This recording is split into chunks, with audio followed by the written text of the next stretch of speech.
നല്ല സുഹൃത്ത് അല്ലെങ്കിൽ അതിനപ്പുറം എന്തെങ്കിലും ആയിക്കോട്ടെ, ഒരു വ്യക്തി ഗബ്രി ആയിരുന്നു.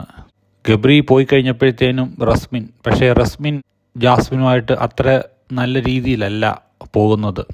കാരണം റസ്മിൻ ശ്രീധുവിൻ്റെ അടുത്ത് പറയുന്നുണ്ട്, അവർ രണ്ടുപേരും കൂടെ എന്നെ ഉപയോഗിക്കുമായിരുന്നോ എന്നൊരു എനിക്ക് തോന്നൽ വരുന്നു.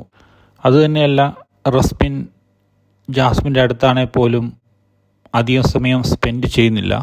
ഒരു ക്ലിപ്പിങ്സിനകത്ത് നമ്മൾ കണ്ടു, ജാസ്മിൻ ഗബ്രിയുടെ ഫോട്ടോ എടുത്ത് നെഞ്ചത്ത് ചേർത്ത് പിടിച്ചിട്ട്, എടാ ഗബ്രി നീ എവിടെയാടാ ഗബ്രി, എന്നിട്ട് കരഞ്ഞ് പുതപ്പിനകത്തോട്ട് മൂടി പുതച്ച് കിടപ്പുണ്ട്.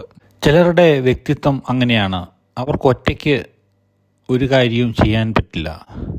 എപ്പോഴും അവർക്ക് ഒരു ആൾ കൂടെ വേണം. അത് പറയാനായാലും ശരി,